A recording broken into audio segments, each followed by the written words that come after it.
Biblically speaking, వాక్యానుసారంగా మాట్లాడితే అనే క్రిస్టియన్ పాడ్కాస్ట్కి మిమ్మల్ని అందరినీ ప్రభు అయిన యేసుక్రీస్తు అతి శ్రేష్టమైన నామమున ఆహ్వానిస్తున్నాను.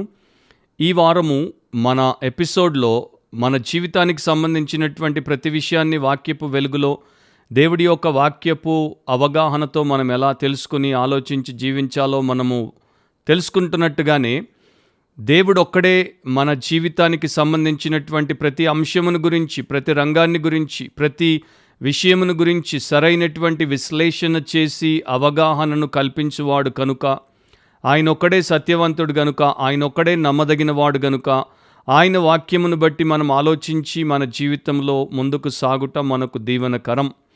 లోకంలో మేధావులుగా ఉన్నటువంటి వారు, క్రైస్తవ లోకంలో మేధావులుగా ఉన్నటువంటి వారు, లేక మహా మనుషులుగా ఉన్నటువంటి వారు, గొప్ప వ్యక్తులుగా ఉన్నటువంటి వారిని కూడా మనం ఆధారం చేసుకుంటే చాలాసార్లు నష్టపోయేటువంటి అవకాశం ఉంది. దేవుడొక్కడే నమ్మదగినవాడు, దేవుడొక్కడే మనకు నిజమైనటువంటి మార్గాన్ని చూపించువాడు కనుక, ఆయనే సత్యము, ఆయనే మార్గము, ఆయనే జీవము కనుక ఆయన మాట ప్రకారమే మన జీవితాన్ని కట్టుకుంటే మనకు క్షేమం. అందుకని ఈ ఎపిసోడ్లో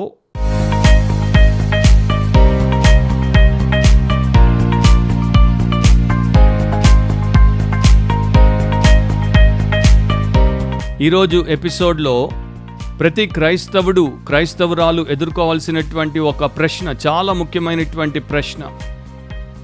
will you die useless or will you be used for God? నీవు నిష్ప్రయోజనంగా వాడబడకుండానే చనిపోతావా, లేకపోతే దేవుని కొరకు దేవుని చేత వాడబడతావా? ఆర్ స్ట్రైట్ ఫార్వర్డ్గా తెలుగులో చెప్పాలంటే వాడిపోతావా, వాడబడతావా? వాడబడ్డం అంటే దేవుని కొరకు వాడబడ్డం, దేవుని యొక్క గొప్ప విషయముల కొరకు వాడబడ్డం, దేవుని రాజ్య వ్యాప్తి కొరకు వాడబడ్డం, దేవుని నిత్య సంకల్పం కొరకు వాడబడ్డం, దేవుని పోలికలో ఉన్నటువంటి అనేకుల ఆశీర్వాదం కోసం వాడబడ్డం. ఈ వాడబడుట, దేవుడి కొరకు ఉపయోగపడుట, ప్రయోజనకరమైనటువంటి పాత్రగా మారుట అనేది బైబిల్ గ్రంథంలో దేవుడు మనకు నేర్పేటువంటి ఒక గొప్ప సత్యం. ఇది క్రీస్తునందున్నటువంటి ప్రతి ఒక్కరూ తప్పకుండా నేర్చుకొని నడుచుకోవాల్సినటువంటి ప్రధానమైనటువంటి సత్యం. We are all made to serve God. మనమందరం కూడా దేవుణ్ణి సేవించుటకే సృష్టించబడ్డాం. ఆరాధన అంటే దేవుని యొక్క సేవ చేయుటే, దేవుణ్ణి పూజించుట అండ్ దేవుని కొరకు పని చేయుట. సో ఆ క్రమంలో సామెత 16:4 దేవుడి వాక్యం చెప్పే విషయం ఏంటంటే, యెహోవా ప్రతి వస్తువును దాని పని నిమిత్తము కలుగజేసెను. దేవుడు ప్రతి వస్తువుని దాని పని కొరకు కలుగజేశాడు. అంటే ఒక వస్తువును కలుగజేయక మునిపే దాని యొక్క పనేంటో ఆయనకి తెలుసు, దాని యొక్క ఉద్దేశం ఏంటో ఆయనకి తెలుసు, దాని ఎగ్జిస్టెన్స్ యొక్క పర్పస్ ఏంటో ఆయనకు తెలుసు కనుక దాని కొరకు, అంటే ఆయన యొక్క ఉద్దేశం కొరకు దాన్ని చేశాడు. ఆ పనికి దాన్ని ఆయన నియమించాడు.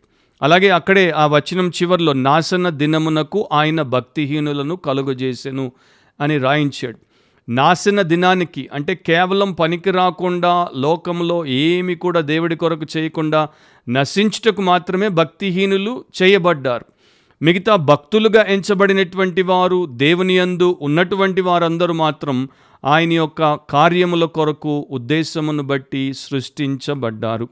ఆదాము నుండి చివరి గ్రంథమైనటువంటి ప్రకటన గ్రంథంలో ఉన్నటువంటి భక్తుడైన యోహాను వరకు మనం తీసుకుంటే, ఆదాము దేవుడి చేత వాడబడ్డాడు, బాగున్నంతకాలం వాడబడ్డాడు, తరువాత బాగు చేయబడి మరలా వాడబడ్డాడు. అండ్ యోహాను ఆయన జీవితంలో యవనంలో ఉన్నప్పుడే కాదు, వృద్ధాప్యంలో ఉన్నప్పుడు కూడా చివరి శ్వాస వరకు దేవుడి కొరకు విరివిగా వాడబడ్డాడు.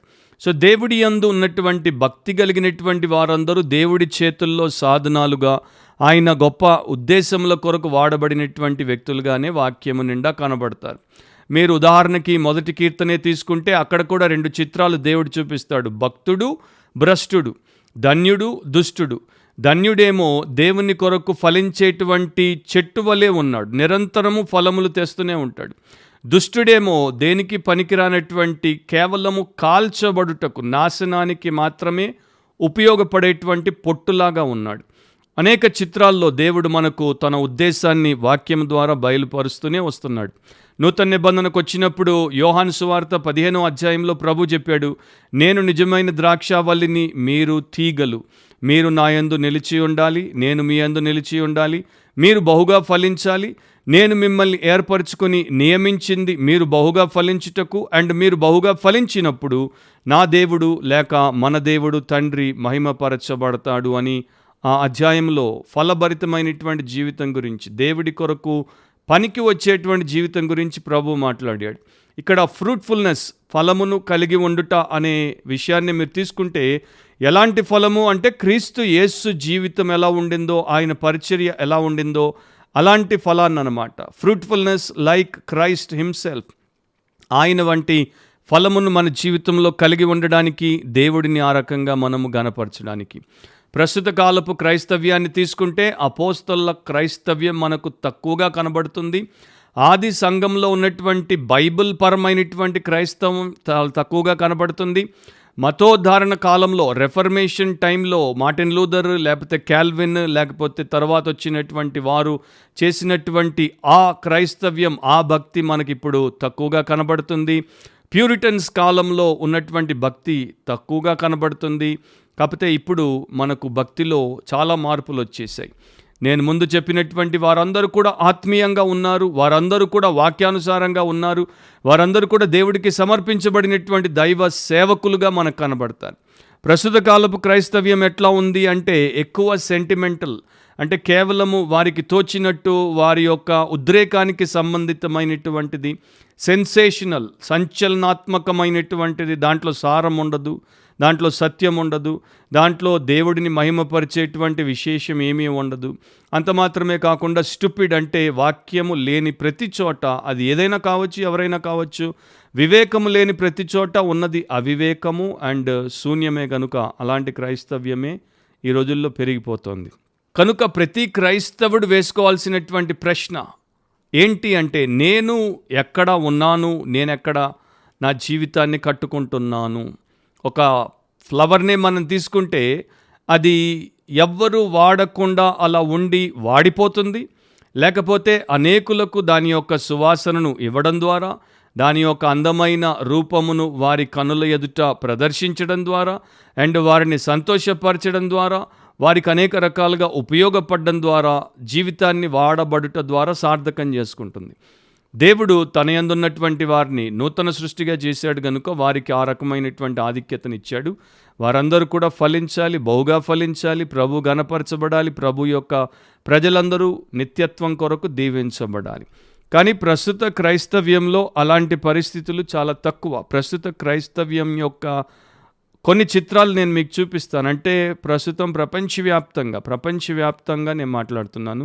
వరల్డ్ వైడ్ క్రిస్టియానిటీలో, చర్చెస్లో మనకు కనబడేటువంటి క్రైస్తవుల్లో రకరకాలుగా మనకు కనబడతారు. వారి ఉద్దేశాలు, దేవుడి ఉద్దేశాలు ఒకటి కావు. దేవుడు సంఘాన్ని ఎందుకు స్థాపించాడు అన్నది ఒకటైతే, వీరు సంఘాన్ని ఎందుకొరకు వాడుకునే ప్రయత్నం చేస్తున్నారు అన్నది ఇంకొకటి. సో అది నేను బ్రీఫ్గా కొన్నింటిని మీకు పాయింట్అవుట్ చేసినప్పుడు, మీ ముందు ప్రజెంట్ చేసినప్పుడు, మీరు ఎక్కడున్నారు, మీరు ఎలాంటి క్రైస్తవులు అనేది కూడా మీకు అర్థం అవ్వడానికి ఉపయోగపడుతుందని దేవుడు నన్ను ప్రేరేపించాడు. సో మొదటిది వరల్డ్ వైడ్ క్రిస్టియానిటీ. అమెరికాస్ తీసుకోండి, ఆఫ్రికా తీసుకోండి, ఏషియా తీసుకోండి, అదర్ పార్ట్స్ ఆఫ్ ద వరల్డ్ని తీసుకోండి. అక్కడ మనకు కనబడేది ఏంటంటే ఫస్ట్ ఎంటర్టైన్మెంట్ అంటే వినోదం. ప్రతి ఆదివారం ప్రభుదినం ప్రపంచమంతటా చర్చెస్లో లక్షల మంది, కోట్ల మంది కూడుకున్నప్పుడు ఒక క్రైస్తవ విశ్వాసిగా మనకెంతో సంతోషం కలుగుతుంది. ఎందుకంటే ఈ ప్రభు దినాన్న అనేకులు ప్రభు సన్నిధికి వచ్చారు, ప్రభు సంఘముగా కూడుకున్నారు, ప్రభు గొప్ప విషయములను వారు స్తుతించి, ఆయన్ని హెచ్చించి, గణపరిచి ఆయన సేవను జరిగిస్తున్నారు. ఆయన కొరకు వారు ఒక ఫలించేటువంటి సంఘముగా ఉన్నారు అని మనం అనుకుంటాం.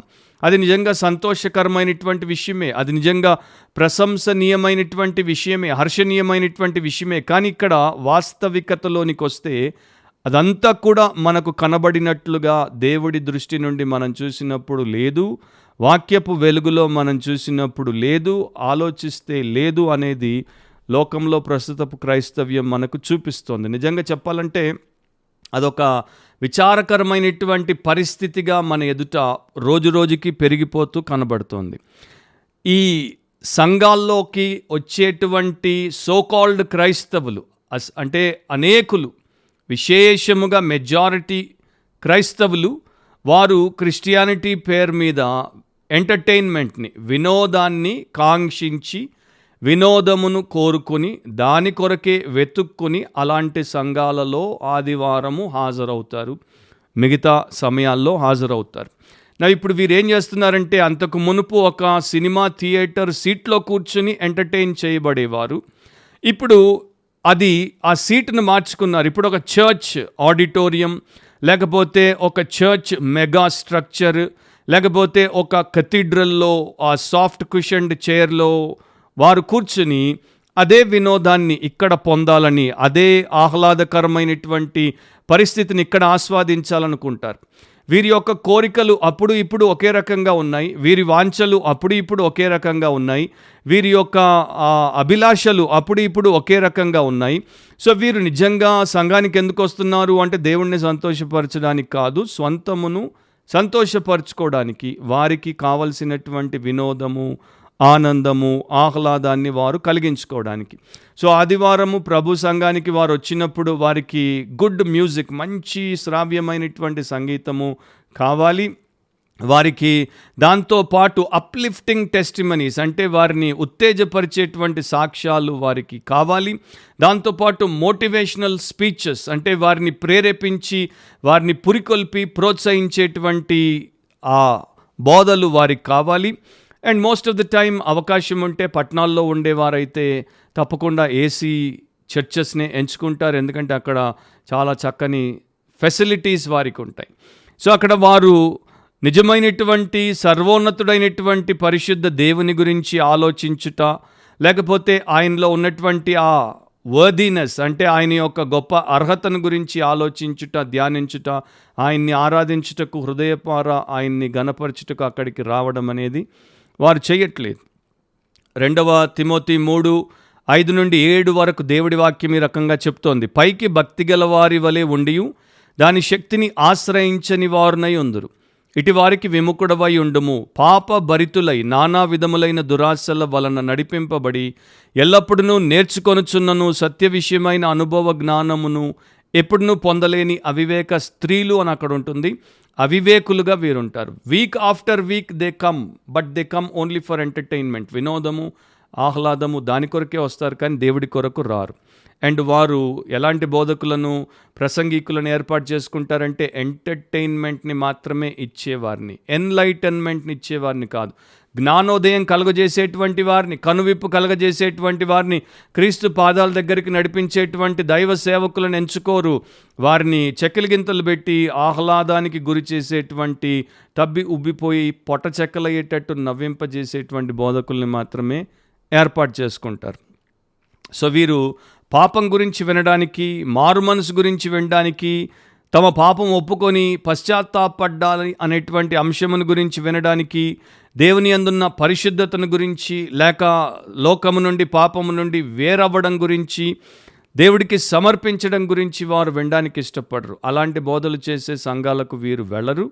అలాంటి బోధలు చేయనటువంటి వాటికి వీరు వెళ్తారు. సో వీరు బేసికల్లీ వీరికి ఏం కావాలంటే ఫన్ అంటారు కదా, హాస్యం కావాలి, and guilt free Sunday service కావాలి. వారు సండే ఆరాధనలో ఉన్నప్పుడు వారిని ఎవరు కూడా నువ్వు పాపివి, నువ్వు దేవుడికి వ్యతిరేకివి, నీ జీవితంలో ఇది వాక్యానికి అనుగుణంగా లేదు, ఇది వాక్యానికి వ్యతిరేకంగా ఉంది, నువ్వు ఇంకా శరీరానుసారివి, నువ్వు ఇంకా లోక సంబంధివి, లేక నీలో ఇంకా శరీరాశ, నేత్రాశ, జీవబుడంబం ఉన్నాయి అనేటువంటి బోధలు చేసి వారికి వారి నిజత్వాన్ని చూపించి వారిని శుద్ధి చేసి వారిని దేవుడి కొరకు సిద్ధపరిచేటువంటి బోధలు వారికి అక్కర్లేదు. సో ఈ క్రమంలో వారు ఏం చేస్తారంటే, వారు వాటిని అవాయిడ్ చేసి రైట్ ఎంటర్టైనింగ్ ప్లేసెస్ని ఎంపిక చేసుకుంటారు. అక్కడ వారికి ఎవరుంటారు? ఎంటర్టైనింగ్ పాస్టర్లు ఉంటారు, వినోదాన్ని మాత్రమే అందించేటువంటి పాస్టర్లు ఉంటారు, వినోదాన్ని మాత్రమే అందించేటువంటి సింగర్లు ఉంటారు, వినోదాన్ని మాత్రమే అందించేటువంటి మ్యూజిషియన్స్ ఉంటారు, వినోదాన్ని మాత్రమే అందించేటువంటి కాయర్ డైరెక్టర్స్ ఉంటారు, కొరియోగ్రాఫర్స్ ఉంటారు, డ్రామా డైరెక్టర్స్ ఉంటారు, ఆర్టిస్టులు ఉంటారు. సో వారికి సౌండ్ అండ్ లైట్ షోలతో పాటు ఏ రకమైనటువంటి ఇబ్బంది లేకుండా జరిగిపోతుంది. అండ్ ఇప్పుడు ఇది ఒక పెద్ద ఇండస్ట్రీ. హాలీవుడ్, బాలీవుడ్ లాగా ఇదొకటి చాలీవుడ్ ఒక ఇండస్ట్రీ అన్నమాట. క్రిస్టియానిటీ పేరు మీద ఎంటర్టైన్మెంట్ అనేది ఒక బిజినెస్. 2000 సంవత్సరాల క్రితం కూడా యేసు ప్రభు కాలంలో ఇలాంటి పరిస్థితి ఉండింది. ఇలాంటి ప్రజలు ఉండేవారు. ఫర్ ఎగ్జాంపుల్ యోహాను సువార్త 2వ అధ్యాయంలో ఆయన పస్కా పండుగ సమయమున యెరూషలేములో ఉండగా ఆ పండుగలో అనేకులు ఆయన చేసిన సూచక క్రియలను చూచి ఆయన నామమందు విశ్వాసం ఉంచిరి. పండుగకొచ్చారు, యెరూషలేముకు వచ్చారు, దేవాలయానికి వచ్చారు, ఆరాధనకు వచ్చారు. కానీ అక్కడ దేవుని యొక్క సార్వభౌమత్వం కానీ, దేవుడిలో ఉన్నటువంటి స్వచ్ఛమైన పవిత్రత కానీ, దేవుడి యొక్క గొప్ప సంకల్పం కానీ వాడి దృష్టిని ఆకర్షించలేదు. యేసు ప్రభు చేసినటువంటి సూచక క్రియలు వారి దృష్టిని ఆకర్షించాయి. అంతకు మునుపు ఎవరు చేయనటువంటివి ఆయన ప్రదర్శించేసరికి వారు గొప్పగా ఆ వినోద కార్యక్రమాన్ని వీక్షించి ఆయన యందు విశ్వాసం ఉంచారు. ఇది 23వ వచనం. 24వ వచనంలో అయితే యేసు అందరినీ ఎరిగినవాడు గనుక ఆయన తన్ను వారి వశము చేసుకొనలేదు. ఎందుకని యేసు ప్రభు వారికి తను తాను అప్పగించుకోలేదు? ఎందుకు? Why Jesus did not commit himself to those people?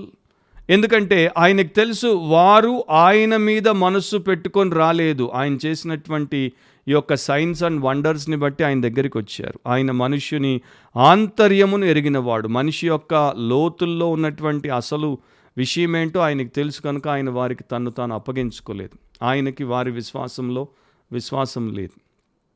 అక్కడే యోహాను 21వ అధ్యాయం 17వ వచనంలో ప్రభు పేతురుతో చెప్తాడు, ఫీడ్ మై షీప్, నా గొర్రెలను మేపుము. సో దేవుడు ఏం చెప్తున్నాడు? నా గొర్రెలను ఆహ్లాదపరచుము, వినోద కార్యక్రమాలతో వారిని తలమునకలు చేయమని చెప్పట్లేదు, ఎంటర్టైన్ అని చెప్పట్లేదు, but Edify them through the preaching of the word. వాక్యమును ప్రకటించి వారికి క్షేమాన్ని కలిగించు, వారికి మేపు అని పేతురుతో చెప్పాడు. అందరితో అదే చెప్తున్నాడు. చార్ల్స్ స్పర్జన్ అనేటువంటి భక్తుడు, బోధకులకే బోధకుడు. ఆయన రాసినంత క్రైస్తవ వాక్యము సత్యము ఇంకెవరు ప్రపంచంలో ఇప్పటిదాకా రాయలేదు. ఆయన తన కాలంలో ఈ రకంగా చెప్పాడు, instead of shepherds feeding the sheep, the church will have clowns entertaining the goats. కాపర్లు గొర్రెలకు వాక్యం అనేటువంటి మేతను పెట్టుటకు బదులు త్వరలో సంఘాల్లో ఈ యొక్క బఫూన్లు, జోకర్లు, క్లౌన్లు తయారవుతారు. వారు మేకలను వినోద కార్యక్రమాల్లో ముంచెత్తుతారని ఎప్పుడో చెప్పాడు 150 ఏళ్ల క్రితమే. అండ్ ఈ రోజున కళ్ళకు కొట్టొచ్చినట్టు మన ఎదుట కనబడేది అదే. 2వ తిమోతి 4వ అధ్యాయం 3-4 వచనాల్లో పౌలు భక్తుడు రాసిందే జరుగుతుంది. ఎందుకనగా జనులు హితబోధను సహింపక దురద చెవులు గలవారై తమ స్వకీయ దురాశలకు అనుకూలమైన బోధకులను తమ కొరకు పోగు చేసుకుని సత్యమునకు చెవినీయక కల్పనా కథల వైపునకు తిరుగు కాలం వచ్చును. కల్పనా కథలేంటి? ఎంటర్టైనింగ్ స్టోరీసే కదా. ఫేబుల్స్ అండ్ ఈ యొక్క కల్పించబడినటువంటి కథలన్నీ కూడా మనోరంజకమైనవి. సో రంజింపజేసేవి, ఉల్లాసకరమైనవి, ఇలాంటివే క్రిస్టియానిటీలో చాలామంది వెతుక్కుంటున్నారు. వారు దేవుడి కొరకు వాడబడరు. ఒక జగమెరిగినటువంటి సత్యం ఏంటంటే రాబందువు, వల్చర్ అనేటువంటి పక్షి మనకు తెలుసు. అది పైనుండి గాల్లో ఎగురుతున్నప్పుడు కింద అందమైనటువంటి పుష్పముల రంగురంగుల సువాసనలతో కళ్ళు చెదిరిపోయేటువంటి అందమైనటువంటి పూల తోట కనబడితే అది ఒక్కసారి కూడా అటువైపు చూడదంట. కానీ అది పోతున్నప్పుడు ఎక్కడో కింద చచ్చి కుళ్ళి అనేకమైన జంతువులు తిని పారేసిన మిగిలిన శవము దొరికితే వెంటనే దిగొచ్చి దాని మీద వాలి దాన్ని పీక్కు తింటుందంట. సో ఈ రోజున చర్చెస్కి వచ్చేటువంటి వారు, క్రిస్టియానిటీలో ప్రపంచవ్యాప్తంగా చర్చెస్కి వచ్చేటువంటి అసంఖ్యాకమైనటువంటి సోకాల్డ్ క్రైస్తవులు ఆ సంఘంలో వారికి దేవుడి యొక్క మహిమను వారు చూడట్లేదు. ఆ సంఘంలో యేసుక్రీస్తు యొక్క కృపను వారు చూడట్లేదు. పరిశుద్ధాత్మ యొక్క పవిత్రతను వారు చూడట్లేదు. వాక్య సత్యంలో ఉన్నటువంటి ఆరోగ్యకరమైనటువంటి బోధను వారు చూడట్లేదు.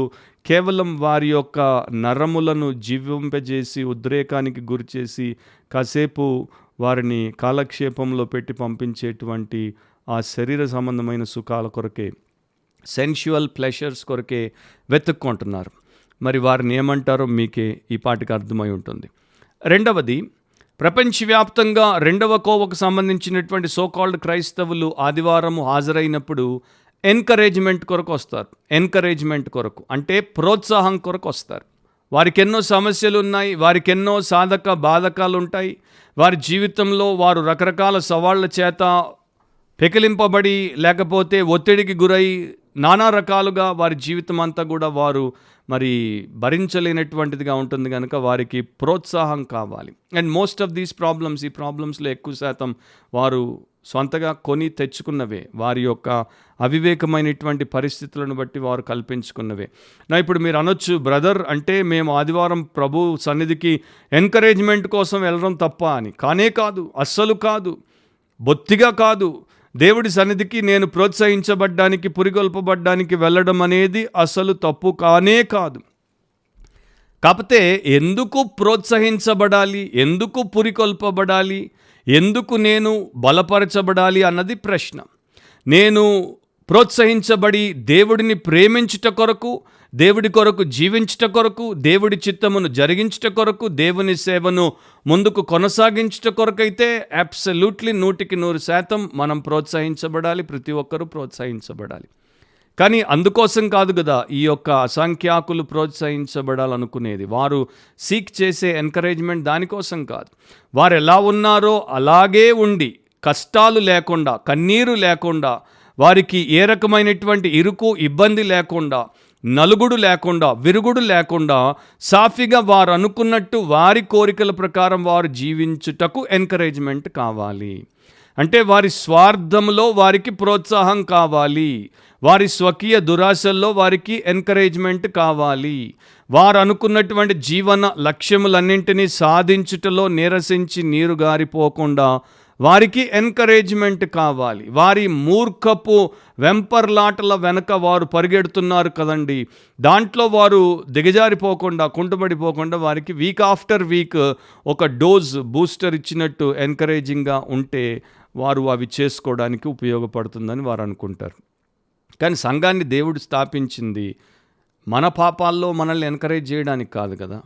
దేవుడు తన ఉద్దేశాల కొరకు, తన గొప్ప కార్యముల కొరకు ఆయన సంఘాన్ని స్థాపించాడు. నాకు తెలుసు మనము ఎలాంటి మనుషులమైనా కూడా మనుషులము లోకంలో ఉన్నప్పుడు నాకు తెలుసు మనకి చాలా పెద్ద స్ట్రగుల్ అని, అంటే లోకంలో ఇదొక పెద్ద పోరాటం అని. అండ్ ప్రతి వారము మనలో అనేక రకాలైనటువంటి విషయాల్లో తలమునకలై పోరాడుతూ ఉంటామని. ఇంట్లో హోమ్ ఫ్రంట్ అంటారు, ఇంటికి సంబంధించినటువంటి వాటిలో మనకు ఎన్నో రకాలైనటువంటి పెనుగులాట్లు ఉంటాయి. స్కూల్ ఫ్రంట్, అక్కడ చదువుకునేటువంటి స్థలంలో మనకెన్నో పెనుగులాటలు, పోరాటాలు ఉంటాయి. ఆఫీస్ ఫ్రంట్, మనం పనిచేసే స్థలంలో ఎన్నో పెనుగులాట్లు, పోరాటాలు ఉంటాయి. బిజినెస్ చేసేవారికి అక్కడ ఎన్నో పెనుగులాట్లు, పోరాటాలు ఉంటాయి. మార్కెట్ ప్లేస్లో ఎన్నో ఉంటాయి, నేబర్హుడ్లో ఎన్నో ఉంటాయి, రిలేటివ్స్ మధ్యలో ఎన్నో ఉంటాయి. సో వీటన్నింటిలో మనము కృంగిపోకుండా మనకి ఎంకరేజ్మెంట్ కావాలి అనుకోవడం తప్పు కాదు. వారం వారం మనుషులు బలహీనమైపోతున్నారు. అలాంటి వారికి సంఘానికి వచ్చినప్పుడు, సంఘం ఏంటి, దేవుడి యొక్క ఏర్పాట్లో ఉన్నటువంటి ఒక గొప్ప వ్యవస్థ, బలమైన వ్యవస్థ, మాకన్నా పైనున్న వ్యవస్థ. కనుక మేము ఆదివారం ప్రభు సన్నిధికి సంఘానికి వస్తే అక్కడ సేవకులు ఉంటారు, వారి జీవితం ప్రత్యేకంగా ఉంటుంది, అభిషేకించబడిన వారు, పరిశుద్ధులు, వారి ప్రార్థన దేవుడు వింటాడు. సో వారు మాకు సేవ చేస్తే మాకు ప్రోత్సాహం కలుగుతుంది, మాకు ప్రార్థన చేస్తే ప్రోత్సాహం కలుగుతుంది, మమ్మల్ని పలకరిస్తే ప్రోత్సాహం కలుగుతుంది, మా వీపు తట్టి మమ్మల్ని బుజ్జగిస్తే ప్రోత్సాహం కలుగుతుంది, వారి యొక్క భుజాన్ని మేము తలబెట్టి ఏడ్చుకోవడానికి ఇస్తే ప్రోత్సాహం కలుగుతుంది అని చాలామంది వస్తారు. దాంట్లో ఏమీ తప్పులేదు. కానీ ముందు చెప్పినట్టు వారి కోసం తిరిగిపోయి బ్రతకడానికి వస్తే దాంట్లో అంతా తప్పే.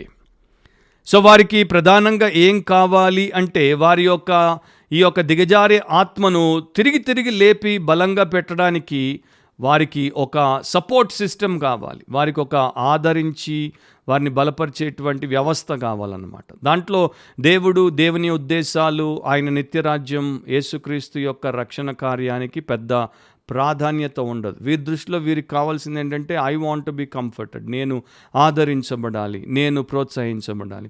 సో వారికి చర్చ్ అనేది ఒక కంఫర్ట్ సెంటర్, ఒక ఆదరణ కేంద్రం. మీరు గమనించే ఉంటారు చాలా ప్లేసెస్లో కంఫర్ట్ మినిస్ట్రీస్ ఉంటాయి, కంఫర్ట్ చర్చెస్ ఉంటాయి, ఆదరణ సంఘాలు, ఆదరణ పరిచర్యలు చాలా చోట్ల ఉంటాయి. ఆదరించడంలో తప్పు లేదు, కానీ ఎందుకు ఆదరించబడాలి అన్నది ప్రశ్న. అక్కడి దాకా పోవట్లేదు, సగంలోనే ఆగిపోతున్నారు. అది చాలా సమస్య. సో వారమంతా కాన్ఫ్లిక్ట్ జోన్లో ఉన్నటువంటి మనుషులు 6 రోజులు, 7వ రోజు ప్రభుదినం రాగానే కంఫర్ట్ జోన్లోకి వచ్చేసి మరలా స్ట్రెంగ్తన్ అయి, ఎంకరేజ్ అయ్యి మరలా కాన్ఫ్లిక్ట్ జోన్లోనికి వెళ్ళాలనుకుంటారు. కానీ ఈ కాన్ఫ్లిక్ట్ అంతా ఎవరి కోసం? క్రైస్ట్ కోసం కాదు, కరప్ట్ సెల్ఫ్ కోసం, లోపల చెడిపడిపోయినటువంటి స్వంతము కోసం. అక్కడుంది సమస్య. వీరిని భక్తులు ఎప్పుడూ అన్నారు లల్లబై క్రిస్టియన్స్ అన్నారు. లల్లబై క్రిస్టియన్స్ అంటే జోలాలి క్రైస్తవులు, బుజ్జబ్బాయి క్రైస్తవుడు, బుజ్జమ్మాయి క్రైస్తవురాలు. సో వీరు బుజ్జి క్రైస్తవులు అనమాట. ఇలాంటి క్రైస్తవులతో మరి రేపు దేవుడు తన కార్యములను ఎలా నెరవేర్చుకోగలడు? ఇలాంటి వారికి ఈ రోజున లల్లబై పాస్టర్లు, లల్లబై సింగర్లు కూడా వచ్చేసారు. జోలాలి సేవకులు, జోలాలి పాటగాళ్ళు కూడా వచ్చేసారు. ఒక భాగాన్ని నేను చదువుతాను. యోహాను సువార్త 6వ అధ్యాయం 24 నుండి 27 వరకు.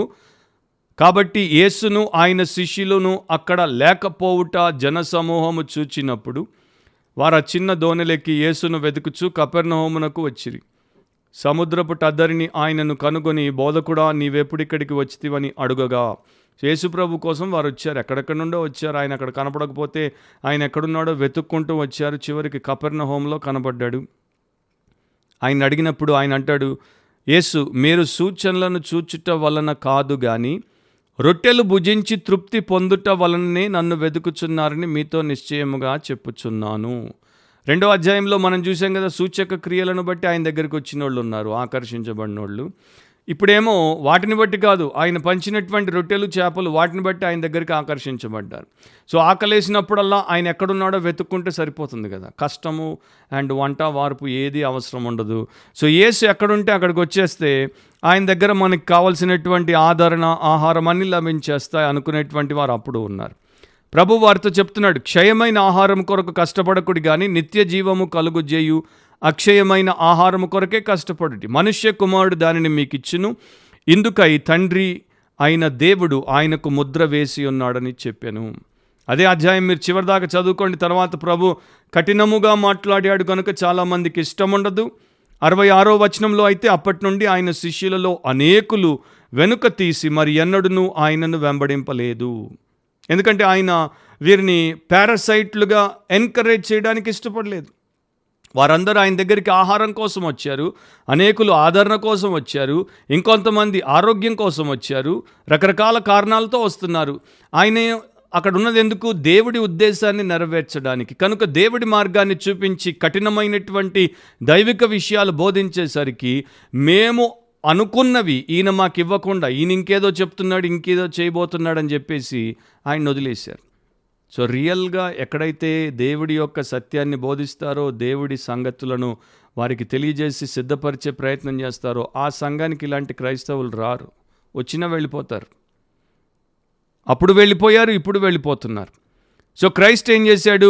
నేను మీకు ఇచ్చే అక్షయమైనటువంటి ఆహారం కోసం పాటుపడండి, అండ్ ముఖ్యంగా దేవుడి కొరకు బ్రతికేందుకు మీరు జీవితాన్ని మీ యొక్క జీవితంలో సరిచేసుకునే విషయంలో జాగ్రత్త పడండి అనగానే ఆయన దగ్గర నుండి పోయారు.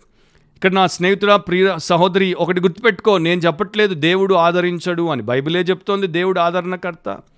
Hour God is the great comforter. మన దేవుడు తల్లి తండ్రి కన్నా గొప్పగా ఆదరించువాడు, భార్య బిడ్డల కన్నా, భర్త బిడ్డల కన్నా గొప్పగా ఆదరించువాడు, మరో మనిషి ఆదరించాలంతగా గొప్పగా ఆదరిస్తాడు. అసలు మనకు పరిశుద్ధాత్మనిచ్చాడు, మనతో నిరంతరం ఉంటాడు, ఆదరణకర్త ఆయన. కానీ ఎందుకు ఆదరించబడాలి?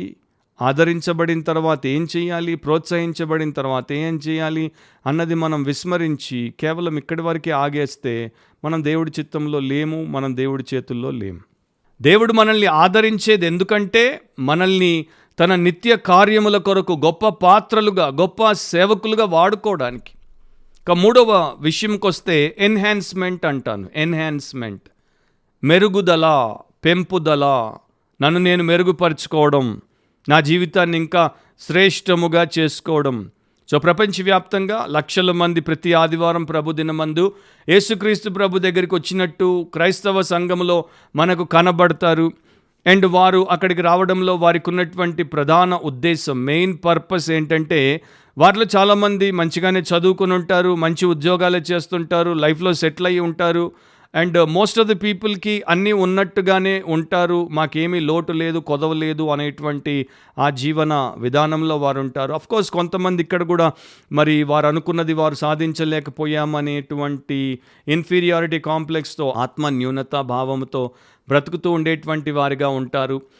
ఏ రకమైనటువంటి వారైనా సరే ఆ ప్రభు దగ్గరికి, సంఘానికి ఎందుకు వస్తారంటే, ఒకే ఒక విషయం, మాకున్న జీవితంలో ప్రస్తుతం మాకు తృప్తి లేదు, మేమింకా దీంట్లో పైకి రావాలి, మేమింకా మెరుగుపడాలి, మేమింకా బెటర్ అవ్వాలి, so we need to live in a better way, మేము ఇంకా మంచిగా బ్రతకాలి అనేటువంటి ఆలోచనతో వస్తారు. అది కూడా తప్పు కాదు. చాలామంది నేను ఇంకా బాగుపడాలనుకుంటే తప్పే లేదు. ప్రభువే మనల్ని బాగు చేస్తాడు, ఆయన మాత్రమే మనకు ఆ యొక్క ధన్యతను ఇవ్వగలడు. కాకపోతే ఇదంతా కూడా మన వైపు నుండి ఆలోచించి ఆయన వైపు నుండి బొత్తిగా ఆలోచించకుండా పోతే మాత్రం చాలా పెద్ద నష్టానికి మనల్ని మనం అప్పగించుకుంటాం. కనుక మీరు వాక్యానుసారంగా ఆలోచించి దీంట్లో ఉన్నటువంటి వివేకాన్ని గ్రహిస్తే మీ జీవితంలో చాలా చాలా బెటర్ అవుతారు. లేకపోతే ఇక గటర్ పాలే అయిపోతాం అందరం, అంటే ఆ యొక్క గుంట పాలే అయిపోవాల్సి వస్తుంది. సో వీరికి ఏం కావాలి? చర్చ్లో బెటర్ ఫ్యామిలీ రిలేషన్షిప్స్, అంటే మా కుటుంబ సంబంధాలన్నీ కూడా ఇంకా శ్రేష్టముగా ఉండాలి, దానికోసం మేము సంఘానికి వస్తాం.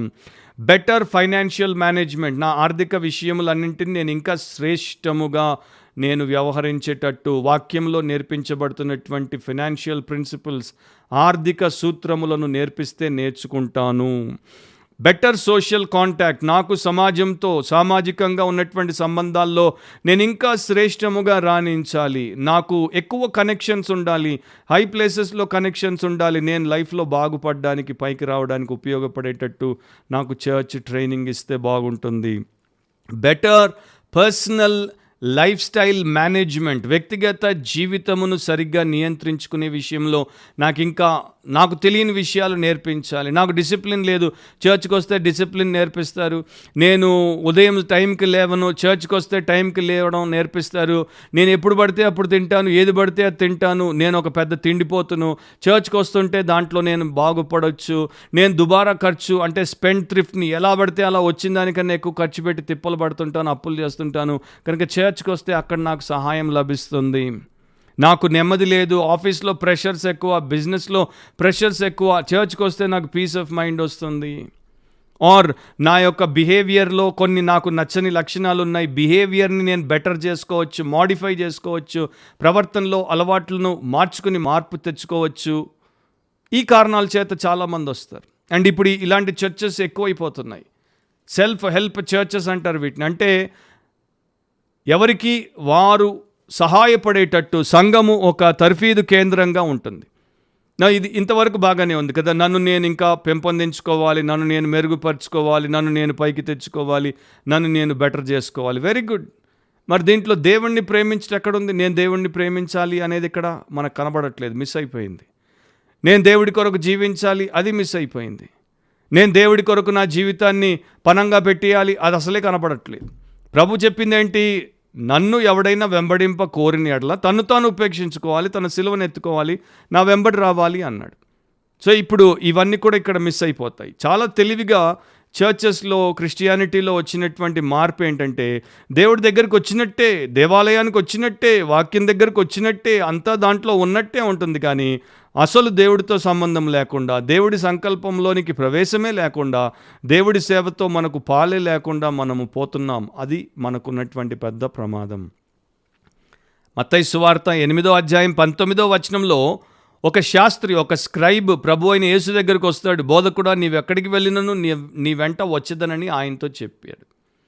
నువ్వు ఎక్కడికి వెళ్ళినా నీతో వస్తానంటాడు. ఎందుకు? ఒక శాస్త్రి అంటే ఒక స్క్రైబ్, అతడు ఒక టీచర్, అతడే బోధకుడు, అతనికి సమాజంలో స్టేటస్ ఉంది, పరపతి ఉంది. అండ్ అతడు పరిసయ్యుల గుంపుకి సంబంధించినటువంటి వాడు. వీరందరూ యేసుకు వ్యతిరేకులు, విరోధులు.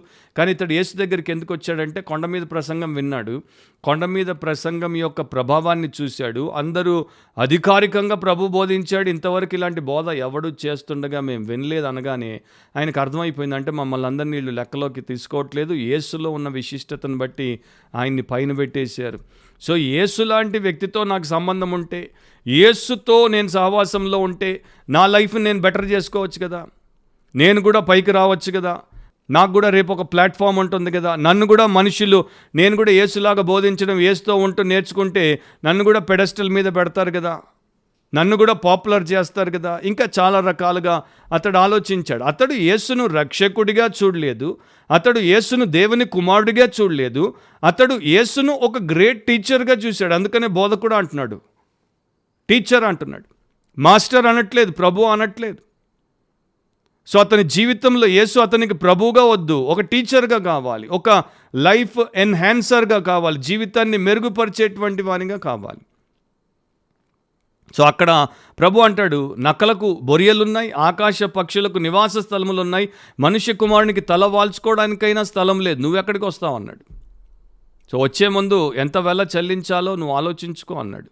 నువ్వు నాతో వస్తే చాలా చాలా కష్టాల్లోనికి రావాల్సి వస్తుంది, నన్ను వెంటబెట్టుకొని లేకపోతే నన్ను నీ లైఫ్కి యాడ్ చేసుకొని నువ్వేదో ఎన్హాన్స్ అయిపోతాం అనుకుంటున్నావు. కానీ నాతో వస్తే నువ్వు అంతా కూడా ఇక డిఫికల్టీని, సఫరింగ్ని అండ్ ల్యాక్ని అంటే లేమిని నీవు ఎంబ్రేస్ చేసుకోవాలని ప్రభు చెప్పేశాడు. సో నా ప్రియ సహోదరి సహోదరులారా, ఎన్హాన్స్మెంట్ కోసం, లైఫ్ ఎన్హాన్స్మెంట్ కోసం దేవుడి యొక్క సంఘము అనడము చాలా చాలా ఘోరమైనటువంటి పాపం. ఒకానొక సమయంలో ఒక భక్తుడు తన యొక్క గ్రంథంలో ఈ మాట రాశాడు, క్రైస్ట్ ఈజ్ ది ఆల్ఫా, క్రీస్తే ఆల్ఫా అయి ఉన్నాడు. ఆల్ఫా అనేది గ్రీకు అక్షరాల్లో మొదటి అక్షరం. ఆయన ఏమంటున్నాడో నేను కోట్ చేస్తున్నాను, జాగ్రత్తగా వినండి. మొదట క్రీస్తుని తీసుకో. ఆయనే చెప్పాడు, నేను లేకుండా మీరేమీ చేయలేరని. కనుక క్రీస్తు లేకుండా నీ జీవితంలో నీవు ఏమీ చేయలేవు. క్రీస్తు లేకుండా నీవు ఏమి చేసినా అది శుద్ధ దండుగా, అది శూన్యము. It is sheer nothing. నీవెంత భక్తిని చూపించబోయినా, నీవెంత గొప్ప వ్యక్తిగా మనుషుల కళ్ళలో కనబడబోయినా, ఆ ఆల్ఫా నీ బ్రతుకులో లేకపోతే నీవు సున్నాయి. అండ్ గుర్తుపెట్టుకో, ఆల్ఫా ఆ అక్షరాల్లో మొదటి అక్షరం, దాని ముందు నిన్ను లేకపోతే దాని ముందు మరొక అక్షరాన్ని పెట్టే ప్రయత్నం చేయకూడదు. ఆ మొదటి అక్షరంతోనే పదాలు, ఆ మొదటి అక్షరంతోనే సెంటెన్సులు అన్నీ ప్రారంభం అవ్వాలి. కనుక మొదటి అక్షరానికి బదులు నీవు మరొక అక్షరాన్ని, చివరి అక్షరమైనటువంటి ఒమేగాని తీసుకుని వచ్చి పెడితే నీ యొక్క జీవితంలో నీవు సాఫీగా దేవుడి చిత్తంలో ముందుకు సాగవు. అది ఎట్లా ఉంటుందంటే, ఒకడు నేను మొదట ఈత నేర్చుకుంటాను, తర్వాత నీటిలోకి దిగుతాను అన్నట్టు ఉంటుంది. సో మొదట నా పాపములన్నింటినీ నేను సరిచేసుకుంటాను, తర్వాత ప్రభువుని నేను నమ్ముకుంటాను అన్న ప్రతి ఒక్కడు చేసేటువంటి అవివేకపు పని అదే. నీ జీవితంలో నిజమైనటువంటి ఎన్హాన్స్మెంట్ నా ప్రియ సహోదరి సహోదరుడు ఎప్పుడు వస్తుందో తెలుసా? యేసు నీ రక్షకుడిగా మారి, యేసు నీ ప్రభువుగా మారి, యేసు నీ బోధకుడిగా, అంటే నీకు సమస్తమును నేర్పించేటువంటి నిజమైనటువంటి అధికారికమైనటువంటి ప్రభువుగా ఉన్నప్పుడు, ఆయన మాటల ప్రకారం బ్రతికినప్పుడే. సో ఆ భక్తుడు అంటాడు, నా పాపములను నిజంగా నేను విడిచిపెట్టి నా జీవితాన్ని నిజంగా అన్ని రంగాల్లో మెరుగుపరుచుకోవాలంటే నాకు క్రీస్తు యొక్క జ్ఞానం కావాలి. నేను వ్యక్తిత్వంలో, నా క్యారెక్టర్లో నేను శ్రేష్టతలోనికి రావడానికి, పరసంబంధమైనటువంటి మనిషిగా మారడానికి క్రీస్తుతోనే అది సాధ్యం. అలాంటి హృదయాన్ని నాకు క్రీస్తు మాత్రమే ఇవ్వగలడు. అలాంటి ధన్యత నాకు దేవుని యొక్క నిజమైనటువంటి మందలోనే లభిస్తుంది. అండ్ అది ఎప్పుడు లభిస్తుందంటే, ఆ మందలోనికి నేను ప్రవేశించినప్పుడు. అండ్ ఆ మందకు యేసుప్రభు చెప్పాడు, గొర్రెల దొడ్డికి నేనే ద్వారం అని. సో నేను మొదట యేసుక్రీస్తు అనే ద్వారం గుండా మందలోనికి వస్తేనే ఇవన్నీ నాకు లభిస్తాయంటే, మొదట నేను పాపక్షమాపణ పొంది రక్షించబడితేనే ఇది లభిస్తుంది. సో ఈ రోజున క్రీస్తు అంటే ఎవరో తెలియకుండా, ఆయన దగ్గరికి వచ్చి పాపక్షమాపణ పొందకుండా, రక్షణ పొందకుండా, కొత్త వ్యక్తిగా మారకుండా, జస్ట్ చర్చ్కి వచ్చి, ఒక ప్రీచర్ దగ్గరికి వచ్చి, ఒక మీటింగ్కి వచ్చి, ఒక సెమినార్కి వచ్చి, ఒక కాన్ఫరెన్స్కి వచ్చి, ఒక ట్రైనింగ్ సెషన్కి వచ్చి లైఫ్ ఎన్హాన్స్ అయిపోతుందనుకుంటే దానికన్నా మూర్ఖత్వం ఇంకొకటి లేదు. మత్తయి 6:33లో ప్రభు చెప్పాడు, మొదట ఆయన రాజ్యాన్ని, నీతిని వెతకండి. రోమా 14:17లో వాక్యం చెప్తోంది, దేవుడి రాజ్యం అంటే ఏంటి? భోజనం పానం కాదు. దేవుడి రాజ్యం అంటే ఏంటి? లైఫ్ని నీ ఇష్టానుసారంగా ఎవరి ద్వారానో ఎన్హాన్స్మెంట్ చేసుకోవడం కాదు. దేవుడి రాజ్యం అంటే ఏంటి? నీతి, సమాధానం, పరిశుద్ధాత్మ యందలి ఆనందమునై ఉన్నది. సో ప్రభు దగ్గర పాపక్షమాపణ పొందినప్పుడు నీతిమంతుడిగా తీర్చబడతాం. అప్పుడు దేవుడి యొక్క సమాధానముతో నింపబడతాం. అప్పుడు పరిశుద్ధాత్మ యందలి ఆనందముతో మనము ఆయన యొక్క ఫలముతో మెరుగుపరచబడతాం. That is the way to true enhancement.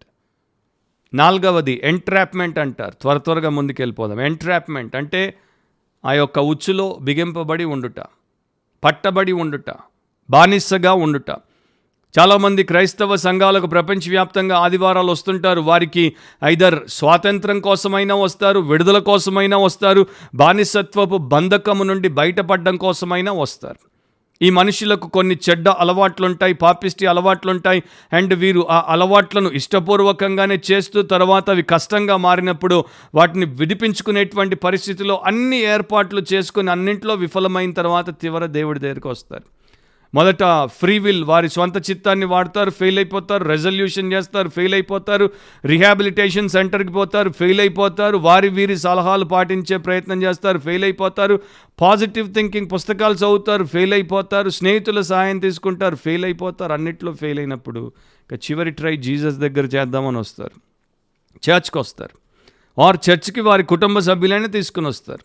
మేము చూస్తుంటాం, తల్లిదండ్రులు వారి యొక్క చెడిపోయినటువంటి తాగుబోతు కొడుకుని తీసుకురావడమో, లేకపోతే గాలికి తిరుగుతున్నటువంటి చెడిపోతున్నటువంటి కూతుర్ని తీసుకురావడమో చర్చిలకి చూస్తూనే ఉంటాం. ఎందుకంటే వీరికి విడుదల కావాలి, డెలివరెన్స్ కావాలి. వీరి కోసం ప్రార్థన చేయండి, వీరితో మాట్లాడండి. దాంట్లో తప్పేమీ లేదు. వారు బాగుపడ్డమే మన ఆలోచన, వారు బాగుపడ్డమే మన కోరిక. అండ్ కేవలం యేసుప్రభు ఒక్కడే true liberator of every soul from every sin. ప్రతి విధమైన పాపము నుండి ప్రతి ఆత్మకు నిజమైన విమోచన కలుగజేసేటువంటి విమోచన కర్త యేసుప్రభు ఒక్కడే. ఆయన దగ్గరికి రావడంలో తప్పేమీ లేదు. కానీ చాలామంది ఆయన దగ్గరికి డెలివరెన్స్ కోసమే వస్తున్నారు. డెలివర్ అయిన తర్వాత డివోషన్లోనికి రావట్లేదు. విడుదల పొందిన తర్వాత మరలా లోకంలోకి వెళ్ళిపోతున్నారు. ఇప్పటిదాకా నేను డ్రగ్స్కి అలవాటు పడ్డాను, 4 ఏళ్ళు నా లైఫ్ వేస్ట్ అయిపోయింది, ఇప్పుడు యేసు నన్ను విడుదల చేశాడు, 4 ఏళ్ళు నేను తిరిగి మరి నా లైఫ్లో కోల్పోయిన వాటిని నేను ఎట్లాగో అట్లా రీప్లేస్ చేసుకోవాలి. సో ఉద్యోగంలో పడిపోతాడు, వ్యాపారంలో పడిపోతాడు, మరో వ్యాపకంలో పడిపోతాడు. ఇక కొన్ని రోజుల తర్వాత మొదట కొన్ని వారాలు చర్చ్కి వస్తాడు, కొన్ని వారాలు చర్చ్కి వస్తుంది. ఇప్పుడు విడుదలైపోయారు, ఇప్పుడు స్వేచ్ఛ కదా, ఇప్పుడు హాయి కదా, ఇక మళ్ళా చర్చ్ దేవుడు అన్నీ వదిలేస్తారు. అది దేవుడి యొక్క ఉద్దేశాలను నెరవేర్చేది కాదు, అది నిన్ను ఉద్ధరించే విషయం కాదు. సో ఇక్కడ ఏం చేయాలంటే deliverance should lead us into devotion, true devotion to God. ఆ విమోచన మనల్ని నిజమైనటువంటి దేవుడి పట్ల భయము భక్తిలోనికి తీసుకొని రావాలి. అండ్ ఈ రోజున ప్రపంచవ్యాప్తంగా చాలా డెలివరెన్స్ మినిస్ట్రీలు వచ్చాయి, డెలివరెన్స్ మినిస్టర్లు ఉన్నారు. యూట్యూబ్ నిండా, ఫేస్బుక్ నిండా వారి యొక్క ప్రాపగేషన్, అంటే వారి గురించి వారు చెప్పుకోవడంలో, ప్రమోట్ చేసుకోవడంలో ఏ మాత్రము, ఇంగ్లీష్లో అంటారు they have left no stone unturned, అంటే వారు ఏ రాయిని కూడా వాడకుండా వదలలేదు అని. యేసుప్రభు ఒక చోట ఈ రకంగా చెప్పాడు, లూకా 17:18 అందుకు యేసు 10 మంది శుద్ధులైరి కారా, ఆ 9 ఎక్కడ? 10 మంది కుష్ఠోళ్ళు వస్తే 10 మందిని ప్రభు స్వస్థపరిచాడు. కానీ ఒక్క సమరయుడు తిరిగి పరుగున ఆయన దగ్గరకు వచ్చి పాదాల దగ్గర పడి ఆయన్ని పూజించి గొప్పగా ఆయనను ప్రశంసిస్తూ దేవుడిని మహిమపరిచాడు. ప్రభు అడుగుతాడు 9 మంది ఎక్కడికి పోయారనేసి. So out of 10 every 9 who are delivered are not coming back. 10 మందిలో విడుదల పొందినటువంటి 9 మంది తిరిగి రావట్లా. ఎక్కడికి పోతున్నారు? మళ్ళా లోకంలోనికి పోతున్నారు. అండ్ ప్రభు ఎంత స్పష్టంగా అన్నాడు చూడండి, ఈ అన్యుడు తప్ప దేవుని మహిమపరచుటకు తిరిగి వచ్చిన వాడెవడునూ అగపడలేదా. అంటే నువ్వు డెలివర్ ఎందుకు అయ్యావు? ఆయన మాటలను బట్టి నిన్ను ఆయన ఎందుకు డెలివర్ చేశాడు? దేవుణ్ణి మహిమపరచడానికి. నువ్వు మళ్ళా పోయి నీ సొంత సుఖాల్లో మునిగిపోవడానికి కాదు. కనుక దేవుడి వాక్యంలో దేవుడి యొక్క చిత్తమేంటి, దేవుని ఆలోచన ఏంటి అనేది స్పష్టంగా అర్థమైపోతుంది. ఫర్ ఎగ్జాంపుల్ దీనికి విడ్డూరమైనటువంటి ఇంకొక గొప్ప ఉదాహరణ నేను మీకు జ్ఞాపకం చేస్తాను. మార్కు సువార్త 5వ అధ్యాయంలో సేన అనే దయ్యం పట్టిన వాడు సమాధుల మధ్యలో నివాసం చేస్తూ వాడు చంపుకునే ప్రయత్నంలో ఉన్నప్పుడు ప్రభు అక్కడికి వస్తాడు, వాడిని విడుదల చేస్తాడు.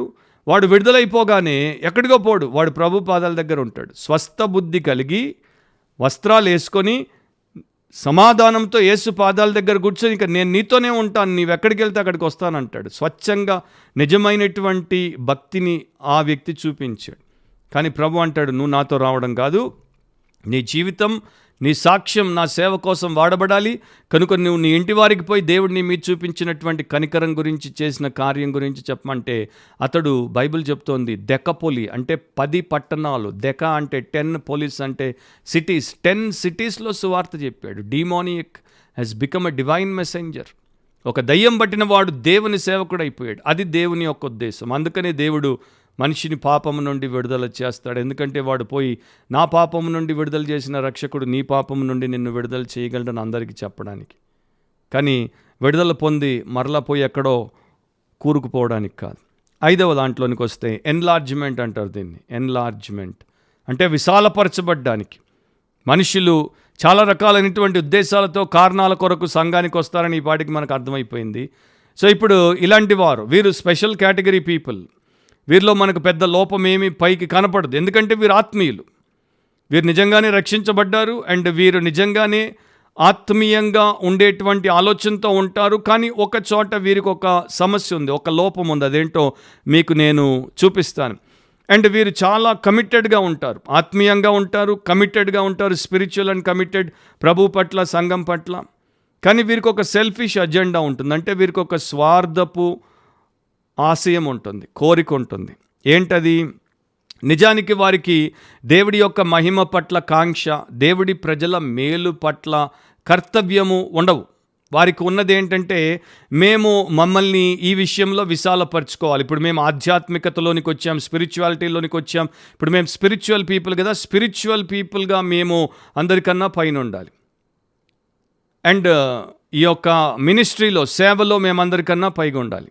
సో వీరు ఆ యొక్క గ్రీడ్ అనమాట, ఇది ఒక దురాశ. కాకపోతే ఇది రిచెస్ పట్ల గ్రీడ్ కాదు, అంటే ధనం పట్ల, వెండి బంగారాల పట్ల ఇది ఉండేటువంటి దురాశ కాదు. ఇది రెప్యుటేషన్ పట్ల ఉండేటువంటి దురాశ.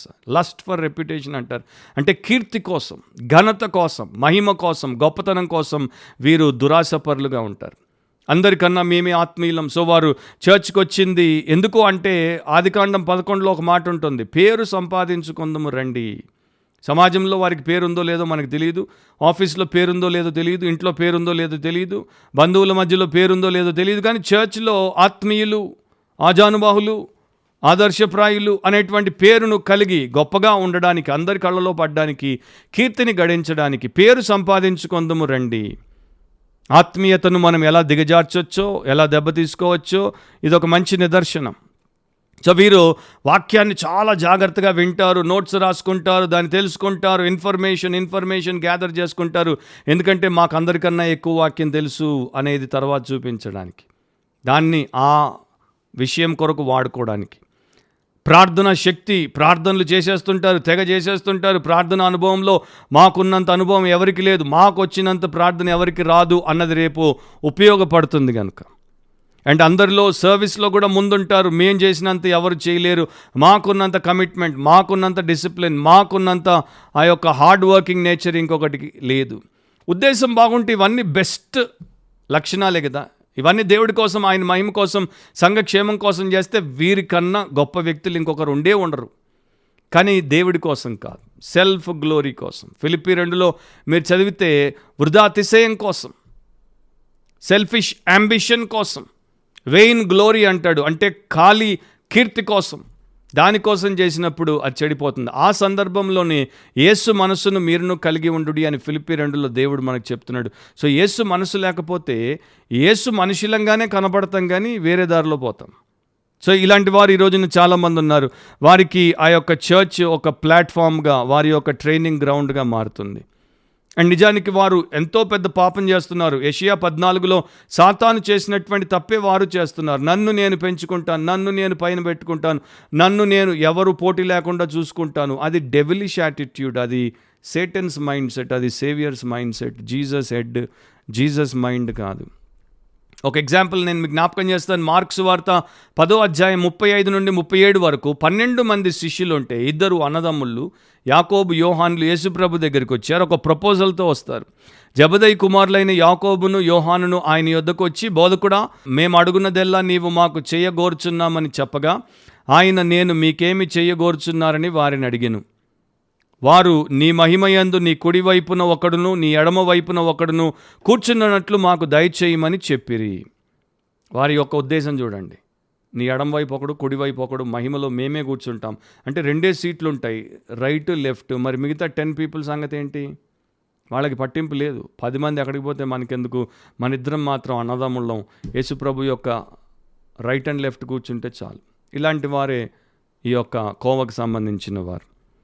సో ప్రభు అంటాడు, మీరెందుకు పదవుల కోసం ఆశిస్తున్నారు? అసలు మీరెందుకు సీట్ల గురించి మాట్లాడుతున్నారు? నేను వచ్చింది మీకు సర్వీస్ గురించి చెప్పడానికి, సీట్ల గురించి కాదు. అండ్ ఈ రోజున మనకు తెలుసు, మన దేశంలో ఉన్నటువంటి దాదాపు మెజారిటీ పాలిటీషియన్లు సీట్లోకి వచ్చి కూర్చునేది సర్వీస్ కోసం కాదు. అండ్ క్రిస్టియానిటీలో కూడా చాలామందికి సీట్లు ఎందుకు కావాలంటే సర్వీస్ కోసం కాదు, సెల్ఫ్ గ్లోరీ కోసం, సుప్రమసీ కోసం. సో ప్రభు అక్కడే మార్క్ 10:43 45 వరకు ఈ రకంగా చెప్పాడు. మీలో అలాగుండకూడదు. మీలో ఎవడైనను గొప్పవాడై ఉండగోరిన ఎడల వాడు మీకు పరిచారము చేయువాడై ఉండవలను. మీలో ఎవడైనను ప్రముఖుడై ఉండగోరిన ఎడల వాడు అందరికీ దాసుడై ఉండవలను. మనిషి కుమారుడు పరిచారము చేయించుకున్నటకు రాలేదు గాని పరిచారము చేయుటకును అనేకులకు ప్రతిగా విమోచన క్రయధనముగా తన ప్రాణము ఇచ్చుటకును వచ్చినను. సో స్టేటస్ కాదు, సర్వీస్ ఈజ్ ఇంపార్టెంట్ అని దేవుడు చెప్పాడు. సో చర్చ్కి మనం వచ్చేది true service, humble service, God glorifying and church edifying service కోసం. 6వది, ఇక ముగింపులోనికి వచ్చేద్దాం. ఎంబరాస్మెంట్ అంటే అవమానమును కల్పిస్తారు. అవమానమును లేక అవమానకరమైన పరిస్థితులను తెస్తారు. కొందరు చర్చ్కి వచ్చేదే దానికోసం. వారి యొక్క జీవితంలో అవమానకరమైనటువంటి పరిస్థితుల్లో నుండి వారు బయటపడడానికని వస్తారు. కానీ వారి పరిస్థితుల్లో మార్పులు చేర్పులు చేసుకోకుండా కొంతకాలమైన తర్వాత అవే అవమానకరమైనటువంటి పరిస్థితులను మరలా సంఘంలో కూడా తిరిగి జరిపిస్తారు, అవకాశాలు ఇస్తారు. లేకపోతే సంఘానికి వారి తర్వాత ప్రవర్తన, జీవితం, సాక్ష్యం లేకపోతే వారు చేసినటువంటి పనులను బట్టి అవమానకరమైన పరిస్థితులను తీసుకుని వస్తారు. దేవుడి నామము మీ వలననే దూషించబడుతున్నది కదా అన్నదానికి వీరు ప్రతీకలన్నమాట. So they don't bring any kind of glory to God. They don't bring any good testimony, good report to the church. సంఘానికి మంచి సాక్ష్యమును తెచ్చేవారుగా ఉండరు, దేవుడికి మహిమను తెచ్చేవారుగా ఉండరు. దేవుడి నామానికి దూషణ, సంఘం మీద అందరూ దుమ్మెత్తిపోసేటువంటి అవకాశాలు మాత్రం కల్పిస్తారు.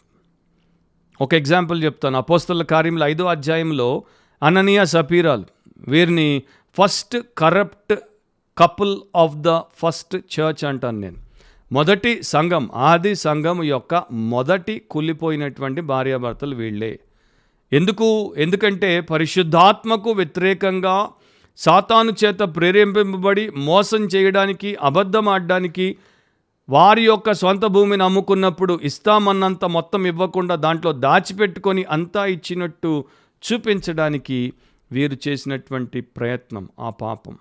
అండ్ మీరు అక్కడ రికార్డులో మనకు కనిపించదు, కానీ దేవుడు దాన్ని చాలా చక్కగా మరి ఆయన యొక్క గొప్ప కృపను బట్టి సంఘక్షేమం కోసం దాన్ని వాడేసుకున్నాడు. కానీ ఆ టైంలో జస్ట్ ఇమాజిన్ చేయండి, అక్కడున్న వారందరూ ఏం మాట్లాడుకుని ఉంటారు. అపోస్తలుల కార్యములు 2వ అధ్యాయంలో పరిశుద్ధాత్ముడు పరలోకం నుండి దిగొస్తే, వీళ్ళందరి మీదకి వస్తే వీళ్ళందరూ గొప్పగా దేవుడిని మహిమపరిచారు. అండ్ ఈ యొక్క పేతురు ప్రసంగంతో పెంతెకోస్తు దినాన్న 3000 మంది రక్షించబడ్డారు. 4వ అధ్యాయంలో పేతురు, యోహాన్లు గొప్పగా అధికారులు యేసునామమును బోధించొద్దంటే బలాదురుగా బోధిస్తామని ధైర్యంగా బోధిస్తే ఇంకా 1000 మంది రక్షించబడ్డారు. 3వ అధ్యాయంలో కుంటివాడు దేవాలయం దగ్గర స్వస్థత పొందాడు. 4వ అధ్యాయంలో వీరు దెబ్బలు తిని కూడా ఇంకా గొప్పగా బోధిస్తే పరిశుద్ధాత్ముడు దిగొచ్చాడు. 5వ అధ్యాయంలో వీళ్ళిద్దరు అననీయ సపీరాలు. సో అంతవరకు సంఘము గొప్పగా దేవుణ్ణి మహిమపరుచుకుంటూ లక్షల మందికి మేలు చేసుకుంటూ పోతున్నటువంటి తరుణంలో ఈ బ్యాడ్ యాపిల్స్ ఇద్దరు బయటకు వచ్చారు. ఈ చెడిపోయినటువంటి కుళ్ళిపోయినటువంటి యాపిల్స్ బయటకు వచ్చేసరికి కొందరైతే తప్పకుండా, గిట్టని వారైతే అనుకుని ఉంటారు కదా, అవ్వా జరగాల్సింది జరిగింది, చర్చికి అవమానం వచ్చేసింది, దేవుడికి దూషణ వచ్చేసింది, ఇక వారి మీద దుమ్మెత్తిపోయడానికి అవకాశం వచ్చింది. Of course God in his great mercy, ఆయన గొప్ప కనికరంలో దాన్ని ఆయన కొట్టేశాడు, అందరూ భయపడేటట్టు చేశాడు. కాకపోతే నా ప్రియ సహోదరి సహోదరులారా, అలాంటి పరిస్థితుల్లో ఈ రోజున చాలా చర్చెస్ ఉన్నాయి ప్రపంచవ్యాప్తంగా. ఇలాంటి చర్చెస్ ఈ రోజున ఇలాంటి సిచ్యువేషన్లో ఆ సంఘానికి వచ్చినటువంటి వారు తెచ్చినటువంటి ఎంబరాసింగ్ ఎక్స్పీరియన్సెస్ ద్వారా ఎదుర్కోవాల్సి వస్తుంది. బిషప్ బానర్ అనేటువంటి ఒక వ్యక్తి ఇంకొక సేవకుడు జాన్ ఆడ్లీని బెదిరిస్తున్నాడు. నీవేసును విసర్జిస్తే అప్పుడు నీకు ప్రాణం దక్కుతుంది, నిన్ను నిలువునా కాలుస్తాం, సజీవంగా కాలుస్తాం, సజీవ దహనం చేస్తాం, అసలు నీకు మనిషి దేహం కాలుతుంటే నొప్పెట్లా ఉంటుందో తెలియదు అని భయపడుతున్నప్పుడు జాన్ ఆడ్లీ ఈ జవాబు ఇచ్చాడు. ఆయన అన్నాడు, బిషప్, నా తల మీద ఎన్ని వెంట్రుకలు ఉన్నాయో చూడు, లెక్క పెట్టుకోగలిగితే లెక్క పెట్టుకో. యేసుక్రీస్తు కొరకు అన్ని వెంట్రుకలు ఎన్నైతే ఉన్నాయో అన్నిసార్లు కాలడానికి నేను సిద్ధం, కానీ యేసునైతే కోల్పోనన్నాడు. ఎంత గొప్ప మాట చూడండి. తర్వాత ఆయన చచ్చిపోయాడు, హతసాక్షి అయిపోయాడు. వారెక్కడ? ఇలాంటి అననీయ సపీరాలు ఎక్కడ? అండ్ ఈ రోజున ఇలాంటి ఆడ్లీలు భూతద్దం పెట్టి వెతికినా మనకు కనబడరు. అననీయ సపీరాలకు కొదవే లేదు. Full overflowing everywhere, all over the world, in every continent. చివరిది 7th, ఎంపవర్మెంట్ అంటే పైనుండి శక్తిని పొందుట. పరిశుద్ధాత్ముడు వచ్చినప్పుడు అపోస్తలు శక్తితో నిండబడ్డారు, సాక్షులయ్యారు. ఇది దైవిక విధానం. అపోస్తల కార్యంలో 1-2 మనందరికీ దేవుడు చూపించినటువంటి మాదిరే. కొత్తగా నేనేమీ చెప్పట్లేదు, జస్ట్ జ్ఞాపకం చేస్తున్నాను, ఎగ్జార్ట్ చేస్తున్నాను, ప్రోత్సహించి పురికొల్పుతున్నాను, తద్వారా మీరు ఫలభరితమైనటువంటి పాత్రలుగా మారడానికి. కొందరు వస్తారు, నిజంగా క్రీస్తు కొరకే వస్తారు, క్రీస్తు యొక్క సంఘ ఉద్దేశమును నెరవేర్చుట కొరకే వస్తారు, సంఘ క్షేమం కోసమే వస్తారు. వారిని వారు ఉపేక్షించుకుంటారు, వారి స్వలాభాన్ని వారు అపేక్షించరు, కోరుకోరు. పౌలు అలాంటి వ్యక్తి. అపోస్తల కార్యములు 9వ అధ్యాయంలో రక్షించబడ్డాడు, ప్రార్థనలోకి వెళ్ళిపోయాడు, తను తాను దేవుడికి సమర్పించేసుకున్నాడు. ఆయనకి ఏవేవి లాభకరములో వాటన్నింటినీ కూడా నష్టముతో పెంటతో సమానంగా ఎంచుకున్నాడు. యేసుక్రీస్తును ఆయన పొంది ఉంటే చాలనుకున్నాడు.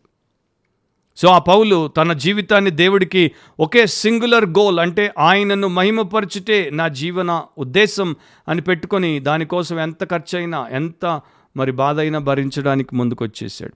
అండ్ ఈ కోవకు సంబంధించినటువంటి వారు మన చర్చెస్లో ప్రపంచవ్యాప్తంగా ఉన్నారు. ఇలాంటి వారు కొంతమంది శేషం అంటారు, రెమ్నెంట్ అంటారు. వీరు వస్తారు, వీరు ప్రార్థనా యోధులుగా దేవుడి యొక్క వాక్యం ప్రకారం ప్రార్థన చేస్తారు. నిస్వార్థంగా అనేకుల రక్షణ కొరకు, అనేకుల రూపాంతరం కొరకు, సేవకుల బలమైనటువంటి సేవా విధానం కొరకు వీరి యొక్క జీవితంలో కన్నీటి ప్రార్థనలు చేస్తారు, ఉపవాస ప్రార్థనలు చేస్తారు, అంగలార్పు ప్రార్థనలు చేస్తారు. అండ్ వీరు పర్సనల్ ఇవాంజలిస్టులు అవుతారు, వ్యక్తిగత సువార్థీకరణ చేస్తూనే ఉంటారు. ఒక వ్యక్తి తమ ఎదుట నరకానికి పోతున్నాడు అని కనబడితే ప్రార్థిస్తారు, ప్రభు ప్రేరేపణ రాగానే వాడికి సువార్త, ఆమెకు సువార్త చెప్పకుండా ఊరుకోరు. సో వీరు ఆల్వేస్ ఆత్మరక్షణ అనేటువంటి ఆ యొక్క పనిలో నిమగ్నమై ఉంటారు.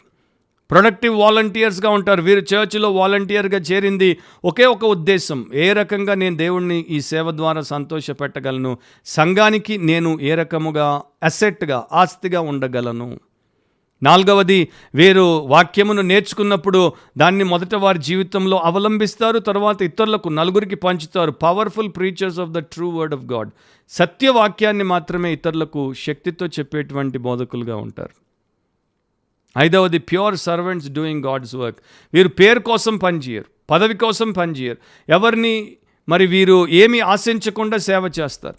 పాస్టర్ గారు మమ్మల్ని చూస్తున్నాడా, పెద్దలు మమ్మల్ని చూస్తున్నారా, అందరికన్నా మేము ఎక్కువ చేస్తున్నాం, గుర్తిస్తున్నారా, గౌరవిస్తారా, మాకేమైనా ఇస్తారా, ఏముండవు. వీళ్ళకి సైలెంట్గా పనిచేస్తారు.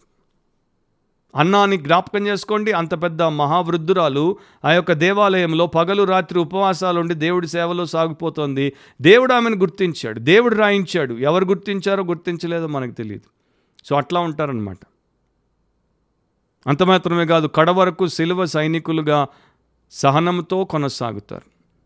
2వ తిమోతి 2వ అధ్యాయంలో 2-7 వరకు చదువుతాను, ఎక్స్ప్లెయిన్ చేయని నాకు ఇష్టమైన భాగం. నీవు అనేక సాక్షులు ఎదుట నా వలన వినిన సంగతులను ఇతరులకును బోధించుటకు సామర్థ్యము గల నమ్మకమైన మనుష్యులకు అప్పగింపము. క్రీస్తు యేసు యొక్క మంచి సైనికుని వలె నాతో కూడా శ్రమను అనుభవించుము. సైనికుడు ఎవడును యుద్ధమునకు పోవునప్పుడు తన్ను దండులో చేర్చుకుని వానిని సంతోష పెట్టవలనని ఈ జీవన వ్యాపారములలో చిక్కుకొనడు. మరియు జట్టి అయిన వాడు పోరాడినప్పుడు నియమ ప్రకారం పోరాడుకుంటే వానికి కిరీటము దొరకదు. పాటుబడిన వ్యవసాయకుడే మొదట ఫలములలో పాలు పుచ్చుకొనవలసిన వాడు. నేను చెప్పు మాటలు ఆలోచించుకొనుము, అన్ని విషయముల యందు ప్రభు నీకు వివేకమును అనుగ్రహించును. నేను కూడా ఎక్స్ప్లెయిన్ చేయట్లేదు, ఈ భాగాన్ని మీరు మరలా చదువుకొని ఆలోచించండి, దేవుడు మీకు ఆ యొక్క జ్ఞానాన్ని ఇస్తాడు. ఇక్కడ ఈ క్రిస్టియన్ అనగానే, క్రైస్తవుడు అనగానే ఆ యొక్క చిత్రాలు ఎలాంటివి న్యూ టెస్టిమెంట్లో దేవుడు చూపించాడు చూడండి. డిసైపుల్స్ అంటే శిష్యులు, టీచర్స్ అంటే బోధకులు, నేర్చుకునేవారు, నేర్చుకున్న దానికి నమ్మకమైన మనుషులకు బోధించేవారు, సోల్జర్స్ సైనికులు, అథ్లీట్స్ క్రీడాకారులు, జట్టి పరుగు పందిగాళ్ళు, ఫార్మర్స్ రైతులు, 2 కొరింథీ 5 ప్రకారం రాయబారులు, అండ్ మార్కు 10 ఇప్పుడే నేను జ్ఞాపకం చేశాను. అండ్ అనేక సందర్భాల్లో అనేక చోట్ల న్యూ టెస్టిమెంట్లో సేవకులు. ఇది క్రిస్టియన్ యొక్క ట్రూ పిక్చర్. అండ్ ఇప్పుడు దాకా మనం చూసిన వాటిలో ఇలాంటి వారు చివరి దాంట్లోనే కనపడుతున్నారు, మిగతా మొదటి 6 మనకు కనపడట్లేదు. అండ్ ప్రస్తుతం ప్రపంచంలో ఆ మొదటి 6 కోవకు సంబంధించిన వారే ఆదివారము ఆరాధనల్లో ప్రపంచవ్యాప్తంగా ఎక్కువగా కనపడేది. మరి నీవెక్కడున్నావు, ఏ కేటగిరీలో ఉన్నావు? అండ్ నా ప్రియ సహోదరి సహోదరులారా, ఆలోచించి మీ జీవితాన్ని మీరు ఇప్పుడు సరిచేసుకోవడానికే దేవుడి సందేశాన్ని పాడ్కాస్ట్ ద్వారా మనకిస్తున్నాడు. సో 2 ఉంటాయి. ఒకటేమో క్రిస్టియానిటీ అనే గేమ్ ఆడడం, క్రిస్టియానిటీ అనేటువంటి ఆట ఆడడం, దానివల్ల మనకు ఒరిగేది ఏమి ఉండదు, నష్టం తప్ప. రెండవది, Christianity is godly. The God of Christianity saved me and he will shape me and I will serve him. క్రైస్తవ్యపు దేవుడు నన్ను రక్షించాడు, రూపాంతరపరుస్తాడు, నేను ఆయన కొరకే రగిలిపోతాను, సేవ చేస్తాను అని బ్రతకడం. అలాంటి కోవలో అపోస్తలుడైన పౌలు కనపడతాడు. మిగతా వారందరూ వారి యొక్క స్వంతం కోసం, లోకం కోసం, సాతాను కోసం వాడిపోయి వ్యర్థమైపోతారు. దేవుడి కోసం వాడబడకుండా వారి జీవితాన్ని ముగించేస్తారు. పౌలు మాత్రం 2 కొరింథీ 12:15 ఒక మాట చెప్పాడు, కాబట్టి నాకు కలిగినది యావత్తు మీ ఆత్మల కొరకు బహు సంతోషముగా వ్యయపరచుదను, నన్నును నేను వ్యయపరచుకొందును. సంఘం కొరకు ఆయన చెప్తున్నాడు, ఆయనను ఇష్టపడినటువంటి సంఘం కొరకు, మీ ఆత్మల కొరకు నాకున్నదంతా సంతోషంగా వ్యయపరుస్తాను, నన్ను నేను ఖర్చు పెట్టేస్తాను. That is true Christianity. Is an empowered Christian, spirit field saviour like Christian, and everybody should become like him. ప్రతి ఒక్కరూ ఆయనలాగా ఉండాలి. ముగింపులో ప్యారిస్కి ఒక సహోదరి క్రిస్టియన్ ఆమెను తీసుకెళ్లారు. ఎందుకో అక్కడ వారికి ఉన్నటువంటి ఒక కార్యక్రమాన్ని బట్టి. ఆ సమయంలో ఆమెకు అనారోగ్యం వచ్చింది, ఆమె మరణ పడక మీదకి వచ్చింది, ఆమె మాట పడిపోయింది. ఆ సమయంలో మాట్లాడలేని పరిస్థితికి చివరి క్షణాలు అనుకోండి. అప్పుడు ఆమె నోరు తెరిచి కష్టంగా ఒక పదం పలికింది, బ్రింగ్, తెండి. ఆమె చుట్టూ ఉన్నటువంటి స్నేహితులు బహుశా ఆహారం తెమ్మంటుందేమో అనేసి ఆమె కోసం రొట్టెను తీసుకుని వచ్చారు. ఆమె దాన్ని సంజ్ఞ చేసి కాదు అని చెప్పింది. మరలా కాసేపు అయిన తర్వాత మరలా పూర్తిగా బలం కూడగట్టుకొని మరలా బ్రింగ్, తెండి అని చెప్పగానే ఒకవేళ రొట్టెద్దేమో, ఫ్రూట్ తింటదేమో అని గ్రేప్స్ తీసుకుని వచ్చారు. దాన్ని కూడా ఆమె వద్దని చెప్పేసింది. మూడవసారి మరలా బలం కూడగట్టుకొని బ్రింగ్ అనగానే, తెండి అనగానే ఆమెకి ఇష్టమైనటువంటి స్నేహితులు ఇంకా ఎవరన్నా ఉంటే చివరి చూపు కోసం పిలుస్తుందేమో అని చెప్పేసి వారిని ఫోన్ చేసి వారిని పిలిపించారు. వారు వచ్చారు, అయినా కూడా ఆమె కాదని చెప్పింది, తల ఊపేసింది. ఇక చివరికి ఆమె ప్రాణం పోయే ముందు కష్టంతో బలమంతా కూడగట్టుకొని ఒక లైన్ అయితే పలికేసింది, bring forth the royal diadem and crown him Lord of all. ఆ యొక్క బంగారు కిరీటాన్ని తీసుకొని రండి, ఆ ప్రభు అయినటువంటి యేసుని మరి అందరికీ ప్రభుగా కిరీటంతో ఘనపరచండి అని చెప్పి ప్రాణం వదిలేసింది. A Christian loves God and lives for him and dies for him. ఒక క్రైస్తవుడు దేవుణ్ణి ప్రేమిస్తాడు, ఆయన కోసమే బ్రతుకుతాడు, ఆయన కోసమే చచ్చిపోతాడు. అది క్రిస్టియానిటీ. సో మన పాడ్కాస్ట్లో మనం వేసుకోవాల్సిన ప్రశ్న ఏంటంటే, కొత్త క్రైస్తవ్యం ప్రపంచంలో పెరిగిపోతుంది, అది మంచిది కాదు. మన బైబిల్ క్రైస్తవ్యం, దేవుడి క్రైస్తవ్యం అదే మంచిది, దాని ప్రకారం ఉన్నామా? సో మీరు చర్చ్కి ఎంటర్టైన్మెంట్ కోసం వెళ్తారా, లేకపోతే మీరు చర్చ్కి ఎంకరేజ్మెంట్ కోసం వెళ్తారా, లేక మీరు చర్చ్కి మీ జీవితంలో ఉన్నటువంటి అనేక రకాలైనటువంటి విషయాల్లో ఎన్హాన్స్మెంట్ కోసం వెళ్తారా, ఆర్ ఎంట్రాప్మెంట్ నుండి బయటపడడానికి వెళ్తారా, ఆర్ ఎన్లార్జ్మెంట్ కోసం వెళ్తారా, మీ సొంత ఘనత కోసం వెళ్తారా, ఆర్ ఎంబరాస్మెంట్ కలగజేయడానికి వెళ్తారా, ఆర్ ఎంపవర్మెంట్ కోసం వెళ్తారా? మరో పాడ్కాస్ట్లో మనం కలుసుకునేంత వరకు వారం ఆలోచించండి, పరీక్షించుకోండి, వాక్యానుసారంగా మీ జీవితాన్ని తిరిగి సరిచేసుకుని దేవుడి దగ్గర క్షమించబడి రక్షించబడి ఆయన కొరకు జీవించండి. అలాంటి కృప దేవుడు మనలో ప్రతి ఒక్కరికి అనుగ్రహించునుగాక. అండ్ వీలైతే ప్రార్థించి దీన్ని ఇక కొంతమందికి షేర్ చేయండి. సో మరొక వాక్యానుసారంగా మాట్లాడితే బిబ్లికలీ స్పీకింగ్ అనే పాడ్కాస్ట్లో మనం పాల్గొనేంత వరకు, దేవుడు అవకాశం ఇచ్చేంత వరకు వాక్యానుసారంగా ఆలోచిద్దాం, వాక్యానుసారంగా మాట్లాడదాం, వాక్యానుసారంగా ప్రవర్తిద్దాం, అండ్ వాక్యానుసారంగానే జీవిద్దాం. అదొక్కటే దేవుడికి మనకు మధ్యలో ఉన్నటువంటి అనుబంధానికి, ఆత్మీయతకు సూచన. God bless you. ఆమేన్.